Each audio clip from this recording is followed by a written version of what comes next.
ഹരേ കൃഷ്ണ, ജയ് ശ്രീ രാധേ രാധേ. ഇന്ന് നിങ്ങൾക്ക് വരമഹാലക്ഷ്മി വ്രതത്തെക്കുറിച്ചാണ് പറഞ്ഞുതരാൻ പോണത്. വരമഹാലക്ഷ്മി വ്രതം എന്ന് പറയുന്നത് ശ്രാവണ മാസത്തിലെ ശുക്ലപക്ഷത്തിലെ പൗർണമിയുടെ തൊട്ടുപുറകിലായി വരുന്ന വെള്ളിയാഴ്ചകളിൽ സ്ത്രീകൾ അനുഷ്ഠിക്കേണ്ടുന്ന വ്രതമാണ്.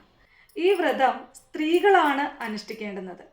സ്ത്രീ എന്ന് പറയുന്നത് ഒരു കുടുംബത്തിൻ്റെ മഹാലക്ഷ്മിയാണ്.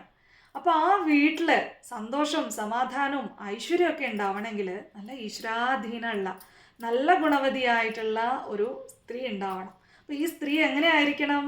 ഭഗവാനെയും ഭഗവതിയും ഒക്കെ പൂജിച്ച് സന്മാർഗത്തിൽ പോകുന്ന നല്ല സ്നേഹവതിയായിട്ടുള്ള ഒരു സ്ത്രീ ആയിരിക്കണം. അപ്പം അങ്ങനെ ആവണമെങ്കിൽ അവളെപ്പോഴും മഹാലക്ഷ്മിയെ പൂജിക്കണം.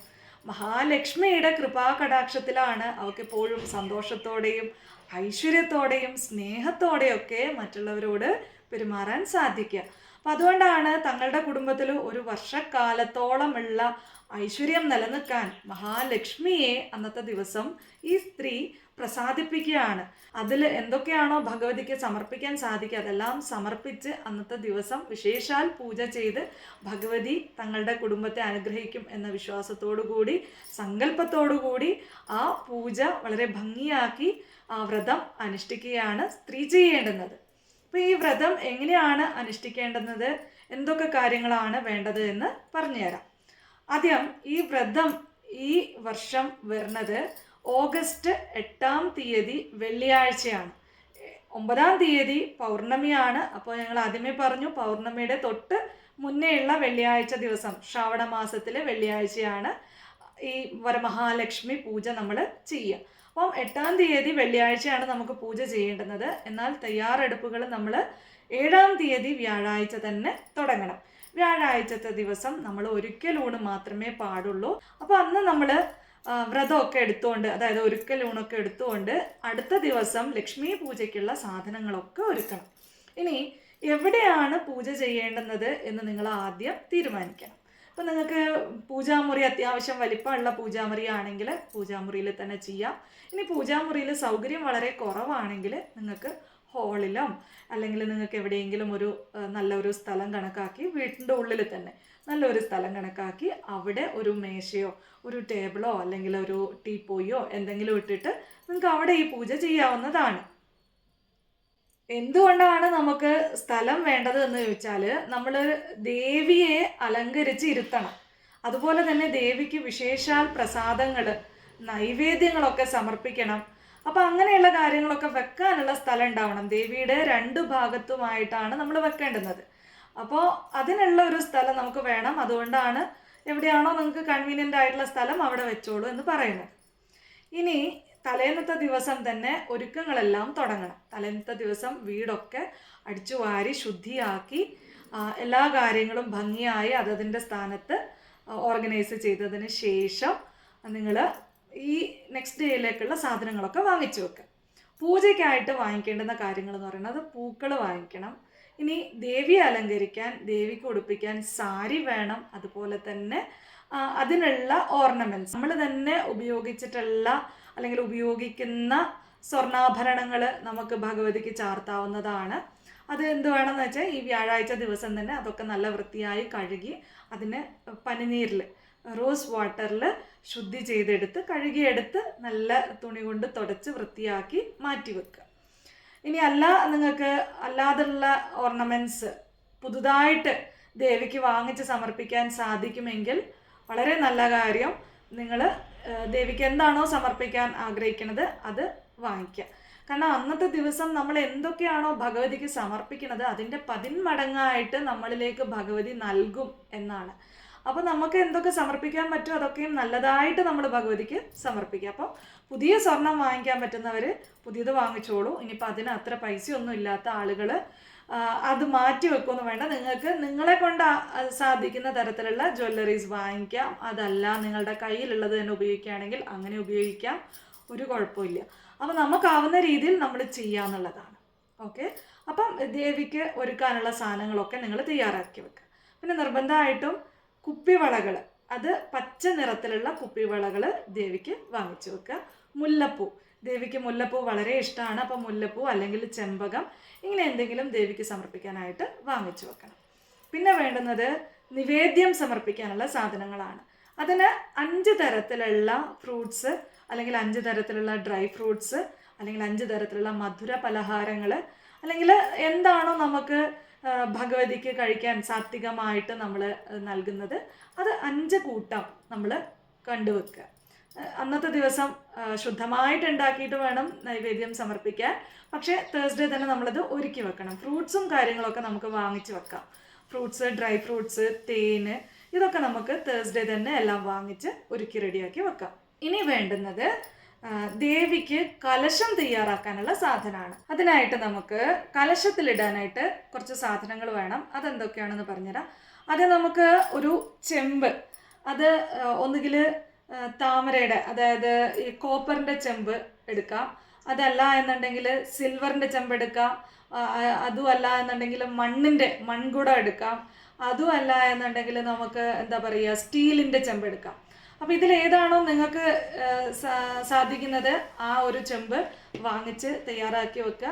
ഇത് പഴയ ചെമ്പാണ് ഞങ്ങൾ കാണിച്ചു തരുന്നത്. പക്ഷേ വരമഹാലക്ഷ്മിയുടെ അന്ന് നിങ്ങൾ പുതിയ ചെമ്പിൽ ദേവിക്ക് കലശം വെക്കുന്നതാണ് ഉത്തമം. അപ്പോൾ എല്ലാ വർഷവും ഒരു പുതിയ ചെമ്പ് വാങ്ങിച്ച് നമുക്ക് കലശം വെക്കാൻ പറ്റിയാൽ ഉത്തമമാണ്. അല്ല എന്നുണ്ടെങ്കിൽ നിങ്ങളുടെ കയ്യിലുള്ള പഴയ ചെമ്പ് തന്നെ എടുക്കാവുന്നതാണ്. അപ്പോൾ ഈ ചെമ്പ് ഇതുപോലെ ഒരു ചെമ്പ് അല്ലെങ്കിൽ ഇതിനേക്കാളും കുറച്ച് വലിപ്പമുള്ള ചെമ്പ് നിങ്ങളുടെ വെക്കുന്ന സ്ഥലത്തിനനുസരിച്ചിട്ട് നിങ്ങൾ തയ്യാറാക്കി വെക്കുക. ഇനി നമുക്ക് തേങ്ങ വേണം. അപ്പോൾ നല്ല തേങ്ങ നോക്കിയിട്ട് നല്ല ഉണ്ടയായിട്ടുള്ള തേങ്ങ കിട്ടുകയാണെങ്കിൽ നമുക്ക് നല്ലതാണ്. അപ്പോൾ നല്ല ഒരു തേങ്ങ നോക്കിയിട്ട് വാങ്ങിച്ചു വെക്കുക. അപ്പം ഇത് ഇപ്പം ഞങ്ങൾ എന്താ പറയുക ഇത് കലശം വെക്കാൻ വേണ്ടി റെഡിയാക്കി വെച്ചിരിക്കുന്നതാണ്. പിന്നെ വേണ്ടുന്നത് അടയ്ക്കയാണ്. അപ്പോൾ ഇത് നമുക്ക് കലശത്തിലിടാൻ വേണം. അതുപോലെ തന്നെ ലോട്ടസ് സീഡ് ഇതൊരു 6 എണ്ണം വാങ്ങിച്ചു വെക്കുക. പിന്നെ നമുക്ക് വേണ്ടുന്നത് കബഡിയാണ്. ഈ കബഡി എന്ന് പറയുന്നത് വൈറ്റ് കബഡിയാണ് നമുക്ക് വേണ്ടത്. അതൊരു 6 എണ്ണം വാങ്ങിക്കുക. പിന്നെ ഗോമതി ചക്രമാണ്. ഈ ഗോമതി ചക്രം ഒരു 6 എണ്ണം വാങ്ങിക്കുക. പിന്നെ വേണ്ടുന്നത് നമുക്ക് പച്ചക്കർപ്പൂരം. ഈ പച്ചക്കർപ്പൂരം വേണം വെള്ളത്തിലിടാൻ. പിന്നെ നമുക്ക് ഒന്നുകിൽ ജവാദ് പൗഡർ അല്ലെങ്കിൽ അഷ്ടഗന്ധ പൗഡർ. പിന്നെ ഒരു 6 ലവംഗ വേണം. അതുപോലെ തന്നെ 6 ഏലക്ക വേണം. പിന്നെ വേണ്ടുന്നത് ഒരു 3 6 അല്ലെങ്കിൽ 9 അങ്ങനെയുള്ള ഇതിൽ നമുക്ക് ഇലകൾ വേണം ഈ കലശത്തിന് മുകളിൽ സ്ഥാപിക്കാനായിട്ട്. ഇതിപ്പം വെറ്റിലയാണ്. വെറ്റിലയോ മാവിൻ്റെ ഇലയോ നിങ്ങൾക്ക് എടുക്കാം. പിന്നെ നമുക്ക് കലശത്തിന് ചാർത്താൻ മുല്ലപ്പൂക്കൾ വേണം. അല്ലെങ്കിൽ നല്ല മണമുള്ള വെളുത്ത പുഷ്പങ്ങൾ, മുല്ലപ്പൂ തന്നെയായിരിക്കും നല്ലത്. പിന്നെ നമുക്ക് വേണ്ടുന്നത് ആ കലശത്തിന് ഒന്നുകിൽ ബ്ലൗസ് പീസ് നിങ്ങൾക്ക് ഉപയോഗിക്കാം ഇതിൻ്റെ മുകളിലായിട്ട് ഇങ്ങനെ വെക്കാനായിട്ട്. അതല്ല എന്നുണ്ടെങ്കിൽ സാരി, അതത്രയും വേണം. ഇതത്രയും നമുക്ക് കലശം തയ്യാറാക്കാൻ വേണം. ഓക്കെ, കലശം തയ്യാറാക്കാൻ സാരി എന്ന് പറയുന്നത് നിങ്ങളിപ്പം വിഗ്രഹമൊക്കെ വെച്ചിട്ട് ഭഗവതിയെ ഇരുത്തുകയാണ് എന്നുള്ളവർക്ക് സാരി അവിടെ തന്നെ ഉടുപ്പിക്കാം. അതൊന്നും ഇല്ലാത്തവർക്ക് വേണമെങ്കിൽ ഈ കലശത്തിൻ്റെ മുകളിൽ സാരി ഉടുപ്പിക്കാം. അല്ല എന്നുണ്ടെങ്കിൽ ബ്ലൗസ് പീസ് മതി. ഇതിലേതെങ്കിലും ഒന്ന് ഓപ്ഷണലാണ്. നിങ്ങളെ കൊണ്ട് സാധിക്കുന്നത് വാങ്ങിക്കുക എന്നുള്ളതേ ഉള്ളൂ. സാരി വാങ്ങിക്കാൻ സാധിക്കുന്നവർ സാരി വാങ്ങിക്കുക, ബ്ലൗസ് പീസ് വാങ്ങിക്കുന്നവരാണെങ്കിൽ അത് വാങ്ങിച്ചോളൂ. ഇനി നമുക്ക് കലശം തയ്യാറാക്കുന്നത് നോക്കാം. ചെമ്പിൽ വെള്ളം എടുക്കുക. നല്ല വെള്ളം, നല്ല ശുദ്ധമായിട്ടുള്ള വെള്ളം എടുക്കുക. നോക്കൂ, ഞങ്ങൾ ആ കഴുത്തിന് താഴെ വരേക്കും ആണ് വെള്ളം എടുത്തിരിക്കുന്നത്. അപ്പം അത്ര എടുത്താൽ മതി. അതിൻ്റെ കഴുത്തിന് തൊട്ട് താഴെ നിൽക്കുന്ന രീതിയിൽ വെള്ളം ഫില്ല് ചെയ്യുക. ഇത് വെള്ളിയാഴ്ചയാണ് ചെയ്യേണ്ടുന്നത്. വ്യാഴാഴ്ച ദിവസം എല്ലാം ഒരുക്കി വെക്കുക. എന്നിട്ട് വെള്ളിയാഴ്ച രാവിലെ കുളിച്ച് ശുദ്ധമായി വന്ന് പൂജാ റൂമൊക്കെ ഒരുക്കി പീഠമൊക്കെ റെഡിയാക്കി ദേവി വിഗ്രഹം ഉണ്ടെങ്കിൽ ദേവിയെ ഇരുത്തി ദേവിയെ അലങ്കരിച്ച് തയ്യാറാക്കിയതിന് ശേഷം വേണം ഈ കലശം റെഡിയാക്കാനായിട്ട്. അതല്ല എന്നുണ്ടെങ്കിൽ നിങ്ങൾക്ക് വിഗ്രഹമൊന്നുമില്ല, ഫോട്ടോ മാത്രമേ ഉള്ളൂ എന്നുണ്ടെങ്കിൽ ഫോട്ടോ ഒക്കെ പൂക്കളൊക്കെ വെച്ച് അലങ്കരിച്ചതിന് ശേഷം കലശം തയ്യാറാക്കുക. ഓക്കെ, അപ്പോൾ കലശത്തിന് നമ്മൾ കുടം എടുത്തു, കുടത്തിൽ വെള്ളം ഒഴിച്ചു. ഇനി ഈ കലശത്തിന് നമ്മൾ പൊട്ട് വെച്ച് കൊടുക്കണം. മഞ്ഞളും കുങ്കുമം ചാർത്തി കൊടുക്കുക. ഓക്കെ,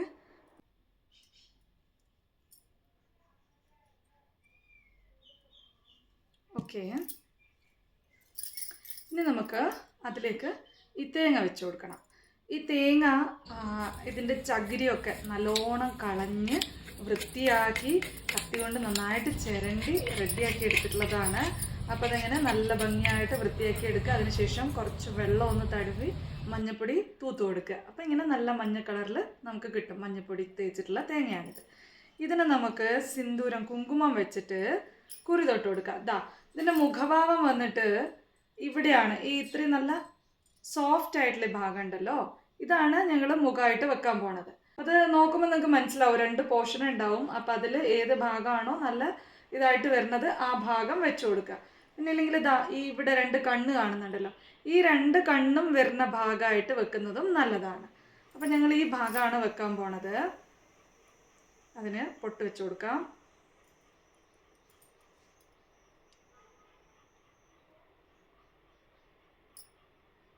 കലശത്തിന് മുകളിൽ വെക്കുന്നതിന് മുന്നേ ആയിട്ട് നമ്മൾ എടുത്തു വെച്ചിട്ടുള്ള സാധനങ്ങളൊക്കെ ഈ കലശത്തിലേക്ക് ഇട്ട് കൊടുക്കാം. ഓക്കെ, അപ്പോൾ ആദ്യം നമുക്ക് മഞ്ഞളും കുങ്കുമവും ഇട്ട് തുടങ്ങണം. ആദ്യം മഞ്ഞളാണ്. അപ്പം നമ്മളിതാ ഈ വിരലിലാണ് മഞ്ഞളും കുങ്കുമവും എപ്പോഴും ദേവിക്ക് സമർപ്പിക്കാൻ എടുക്കേണ്ടുന്നത്. അത് നമ്മൾ ആദ്യം ഇടുക. ഹരിദ്രാം സമർപ്പയാമി, കുങ്കുമം സമർപ്പയാമി. ഇനി നമുക്ക് മറ്റുള്ള സാധനങ്ങൾ, ഒരു 5 രൂപയുടെ കോയിൻ, അതല്ല എന്നുണ്ടെങ്കിൽ ഇതുപോലെ സിൽവർ കോയിൻ അല്ലെങ്കിൽ ഗോൾഡ് കോയിൻ. ഇതിപ്പോൾ ചെറിയ സിൽവർ കോയിൻ ആണ്. അപ്പോൾ ഞങ്ങൾ ഇതാണ് ഇടുന്നത്. അപ്പോൾ ഇത് നിങ്ങൾ തേഴ്സ്ഡേ തന്നെ വാങ്ങിച്ചു വെക്കണം. സിൽവറോ ഗോൾഡോ ആണെന്നുണ്ടെങ്കിൽ തേഴ്സ്ഡേ തന്നെ വാങ്ങിച്ച് പുതുതായിട്ട് ഇടണം. അല്ല സാധാരണ കോയിൻ ആണെങ്കിൽ ഓക്കെ, അത് കഴുകി പനിനീരിൽ തുടച്ചിട്ട് അന്നത്തെ ദിവസം ഇതിലേക്ക് ഇടാം. ഓക്കെ, ഞങ്ങളിത് സമർപ്പിക്കുകയാണ്. ദക്ഷിണാം സമർപ്പയാമി. ഇനി നമുക്ക് ലോട്ടസ് സീഡ് സമർപ്പിക്കാം. 6 ലോട്ടസ് സീഡ് എടുത്തിട്ടുണ്ട്. ഈ ലോട്ടസ് സീഡ് ഇതുപോലെ ബ്ലാക്ക് ഇങ്ങനെയാണ് ഉണ്ടാവുക, കുരുക്കളായിട്ട് 6 ഉണ്ട്. അത് ഓരോന്നായിട്ട് ശ്രീ മഹാലക്ഷ്മി നമോ, ശ്രീ മഹാലക്ഷ്മി നമോ. പശുക്കളുണ്ട് കേട്ടോ, അതാണ് സൗണ്ട് കേൾക്കുന്നത്. ഇനി നമുക്ക് 6 ഗ്രാമ്പു ഇട്ട് കൊടുക്കാം.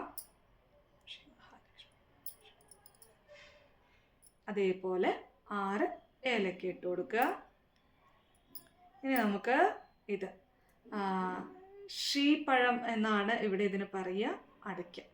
ഇത് ഇട്ട് കൊടുക്കണം. ഇതും ഭഗവതിക്ക് വളരെ പ്രിയമുള്ളതാണ്, വളരെ ശ്രേഷ്ഠമാണ്. അതിട്ട് കൊടുക്കുക. ഇനി നമുക്ക് ഗോമതി ചക്രം ഇടാം. 6 ഗോമതി ചക്രം അങ്ങനെ ഇട്ട് കൊടുക്കുക. അതേപോലെ ഇനി 6 കവടി ഇട്ട് കൊടുക്കുക. ഇതൊക്കെ സാധിക്കുന്നവർ ചെയ്യുക, അല്ലാത്തവർ എന്താണോ നിങ്ങൾക്ക് സ്വരൂപിക്കാൻ സാധിക്കുക അത് മാത്രം ചെയ്താൽ മതി. ഇതിലിപ്പോൾ ഇത്രയും കാര്യങ്ങൾ ഞങ്ങൾ പറഞ്ഞു. ഇതെല്ലാം ചെയ്യാൻ സാധിക്കില്ല എന്നുണ്ടെങ്കിൽ വിഷമിക്കേണ്ട, നിങ്ങൾക്ക് സാധിക്കുന്നത് മാത്രം ചെയ്യുക. ഇപ്പോൾ ലോട്ടസ് സീഡ്, ഗോമതി ചക്രം, അതുപോലെ തന്നെ ഈ കവടി, ഇതൊന്നും നിങ്ങൾക്ക് കിട്ടില്ല എന്നുണ്ടെങ്കിൽ ഒരു പ്രശ്നമില്ല. അത് നിങ്ങൾ പിന്നീട് എടുത്തു വെച്ചോളൂ. ഇനിയും എല്ലാ വർഷവും ഇത് വരുമല്ലോ, അപ്പോൾ നമുക്ക് ചെയ്യാം. അപ്പോൾ ഇപ്പോൾ തൽക്കാലം ഉള്ളതുകൊണ്ട് നിങ്ങളത് ചെയ്യുക. ഓക്കെ, ഇനി നമുക്ക് പച്ചക്കർപ്പൂരം അതുപോലെ തന്നെ ഇട്ട് കൊടുക്കുക. പച്ചക്കർപ്പൂരം നല്ല ഗന്ധം ഉണ്ടാവും അത് അലിഞ്ഞ് ചേരുമ്പോൾ. ഇനി നമുക്ക് ഇത് അഷ്ടഗന്ധപ്പൊടി. ഓക്കെ, ഇതും അതുപോലെ തന്നെ അതിലേക്ക് നമുക്ക് ഇട്ട് കൊടുക്കുക. ഇതൊക്കെ സുഗന്ധം, ജവാദ് പൗഡർ, എന്താണോ ഉള്ളത് അത് ചെയ്യാം. ഞങ്ങളിപ്പോൾ ഇതാണ് ഇട്ട് കൊടുക്കുന്നത്. ഇത് ഇത്ര ഇട്ട് കഴിഞ്ഞു. ഇനി നമുക്ക് ദേവിക്ക് ഇത് വെക്കാം, ഇലകൾ വെക്കാം. ഓക്കെ, അപ്പം ഞങ്ങൾ 3 ഇല എടുത്തിട്ടുള്ളൂ, കാരണം ചെറിയ ചെമ്പാണ്. അപ്പം 3 ഇല മതി, ഇത് വലിയ ഇലകളാണ്. അതുകൊണ്ട് തന്നെ 3 ഇലകളിലാണ് ഇത് ചെയ്യുന്നത്.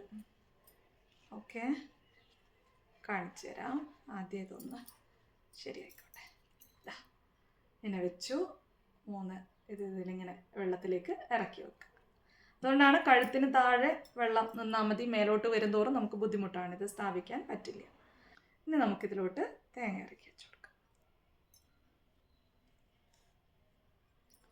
തേങ്ങ ഇറക്കി വെച്ചു. അതിന് ശേഷം നമുക്ക് ദേവിക്കുള്ള താലി കെട്ടണം. അതിനായിട്ട് നിങ്ങളിവിടെ ഈ ഇതുണ്ടല്ലോ, മഞ്ഞൾക്കൊമ്പ്. ഈ മഞ്ഞൾക്കൊമ്പ് ഈ ഇതുണ്ടല്ലോ, ഈ നൂലെന്ന് പറയണത് ഇത് നമുക്ക് പൂജാ ഷോപ്പിൽ കിട്ടും. ഇത് ഞങ്ങൾ മഞ്ഞളിൽ മുക്കി എടുത്ത് വെച്ചിട്ടുള്ളതാണ്. ഇതുപോലെ മഞ്ഞളിൽ മുക്കി കുറച്ച് മഞ്ഞളിൽ വെള്ളം ചേർത്ത് ഇത് അതിലിട്ട് എടുത്ത് വെച്ച് കഴിഞ്ഞാൽ ഇതുപോലെ മഞ്ഞച്ചരടായിട്ട് കിട്ടും. ഇതിനെ നമ്മൾ ഒന്ന് കെട്ടുക, മഞ്ഞളിൻ്റെ കൊമ്പിന് മധ്യത്തിൽ വെച്ചിട്ട്. ഈ മഞ്ഞൾ കൊമ്പ് നമ്മൾ വാങ്ങിക്കണം കേട്ടോ. ഇതും പൂജാ സ്റ്റോറിൽ തന്നെ കിട്ടും. അത് നമുക്കൊരു 3, 6 അല്ലെങ്കിൽ 9 എന്നുള്ള ഇതിൽ നമുക്ക് എപ്പോഴും വാങ്ങിച്ചു വെക്കാം. ഇതുപോലെ പൂജയ്ക്കൊക്കെ ഉപയോഗിക്കാം. ഇതിനെ കെട്ടി ഇനി നമുക്കിതിനെ ഇവിടെ ടൈ ചെയ്ത് കൊടുക്കാം. ടൈ ചെയ്തിട്ട് കാണിക്കാം. ഇങ്ങനെ ടൈ ചെയ്ത് കൊടുക്കാം.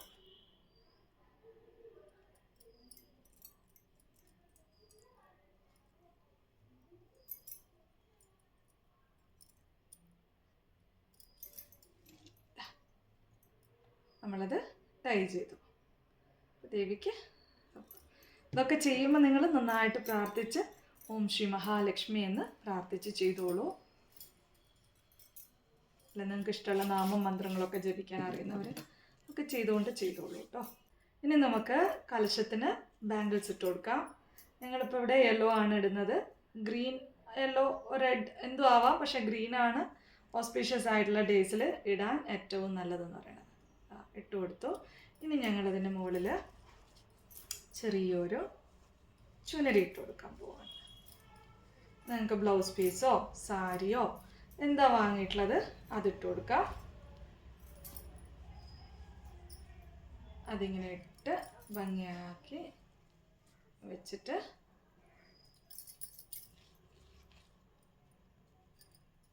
ഇനി ഞങ്ങളതിൻ്റെ മുകളിലായിട്ട് ദേവിക്ക് പൂ സമർപ്പിക്കാം.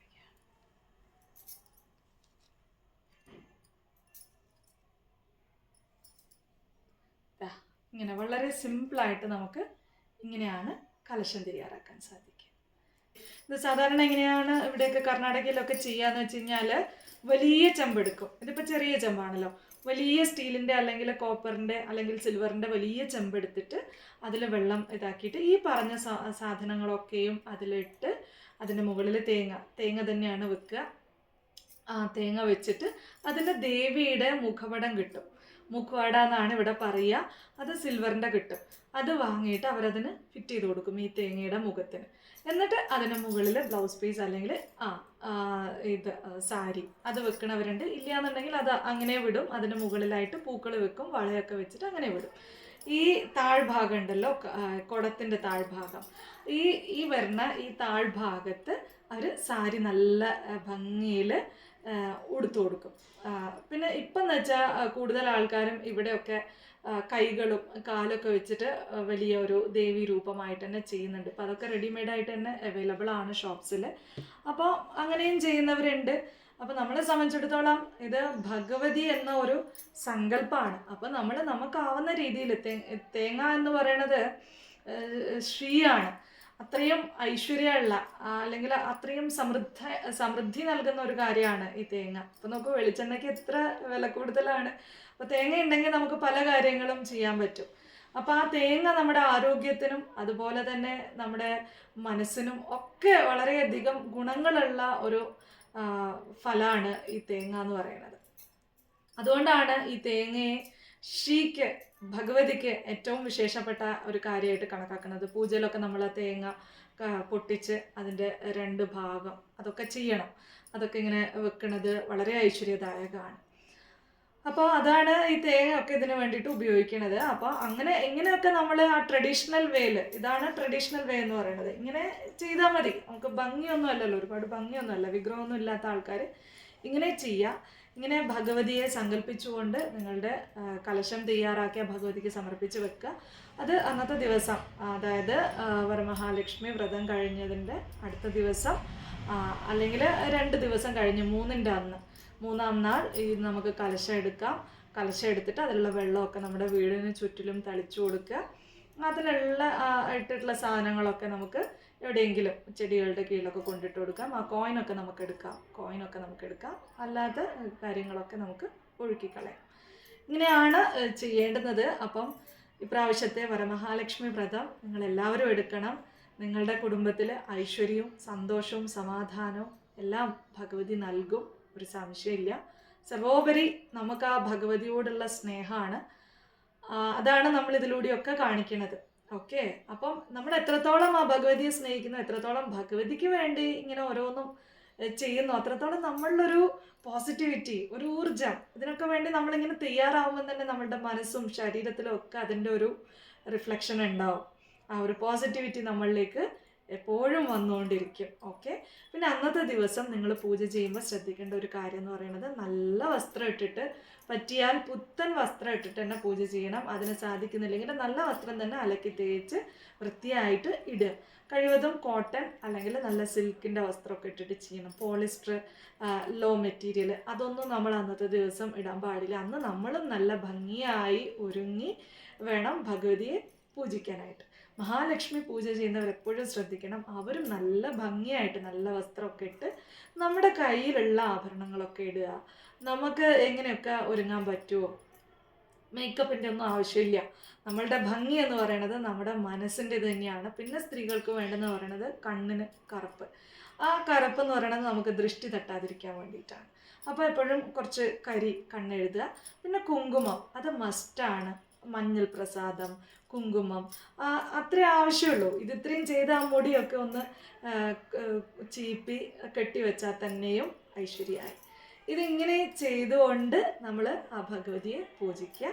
അപ്പോൾ നിങ്ങൾക്ക് എല്ലാവർക്കും വരമഹാലക്ഷ്മി വ്രതം എടുക്കാൻ സാധിക്കട്ടെ. നിങ്ങൾക്ക് ഇതിൽ ഞങ്ങൾക്ക് അറിയുന്ന കാര്യങ്ങൾ സിമ്പിളായിട്ട് എങ്ങനെ വരമഹാലക്ഷ്മി പൂജ ചെയ്യാം എന്നതിനെക്കുറിച്ച് പറഞ്ഞു തന്നു എന്ന് വിശ്വസിക്കുന്നു. അപ്പോൾ ഇനി ഇതിൽ എന്തെങ്കിലും നിങ്ങൾക്ക് സംശയം ഉണ്ടെങ്കിൽ കമൻ്റായിട്ട് ചോദിച്ചോളൂ, ഞങ്ങൾ അതിന് മറുപടി തരാൻ ശ്രമിക്കുന്നതാണ്. ഭഗവതി അനുഗ്രഹിക്കട്ടെ. സർവം ശ്രീ ജഗദംബാർപ്പണമസ്തു.